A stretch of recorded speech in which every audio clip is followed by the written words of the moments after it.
Hi, today we're going to talk about how to use Geogebra. It's a really powerful tool. You will love it.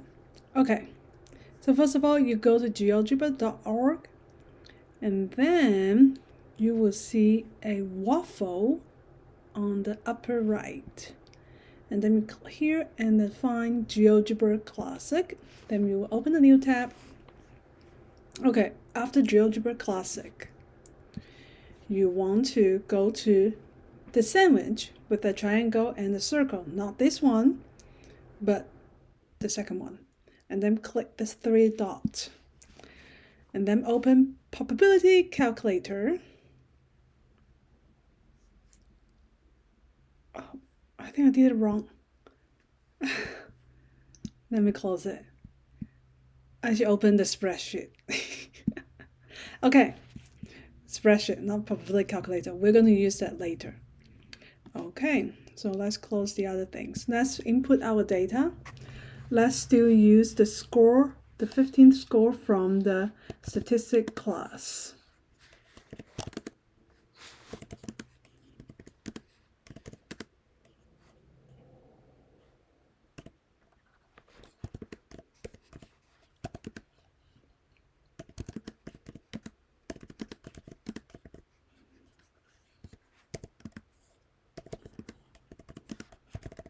Okay, so here's the 15th data point. And now let's choose off the data point, which is double click the A. And then do you see this is icon here? When you click this icon and then choose one variable analysis. Look, here's our histogram. Isn't it nice? And what's beautiful is, do you see this sigma s, which is the sum s? That tells you that I show the statistic. Let's click on that and see what happened. Ta-da! It shows you all of the, like the sample size 15, the mean 80. So we don't need to use the spreadsheet to calculate by ourselves. And the sigma, which is standard deviation, the sum, and the also including our 5-number summary, the minimum, quarter one, Q1, medium, Q3, and the maximum. Isn't that nice?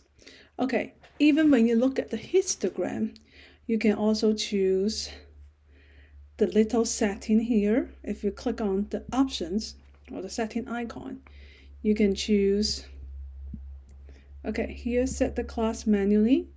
So you can decide the width of the bin.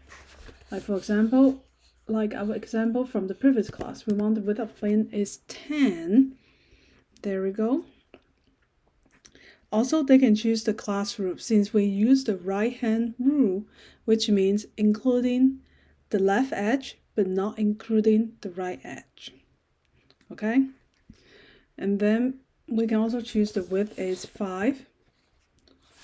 But let's begin with 10. Or, like I say, if we don't want to begin with, since our minimum data is 31, so maybe we want to start our data with 30.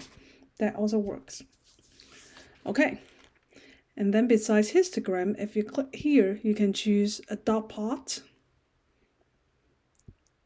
and box plot. So remember box plot? This dot means the outliers of the data, which is 31. And then this is what? The whisker. And this is our Q1. This line represents the Q1. This line represents the medium. This one represents Q3. And this one represents the other whisker. Okay. So that's it for today, how to use GeoGebra. So for the future, if you just put in the data, you can use the GeoGebra to draw the graph for you. They have many graphs like bar chart. We haven't learned this yet. We're going to learn this in the later class. Dot plot and box plot or histogram. And then you can adjust it by yourself, the width of the bin and the starting point. Also, by clicking on this icon here, which means you're showing the statistic. They will show you the sample size, the mean, the variance, even the fine number summary. Isn't that powerful? Okay, so that's it for today. See you next time.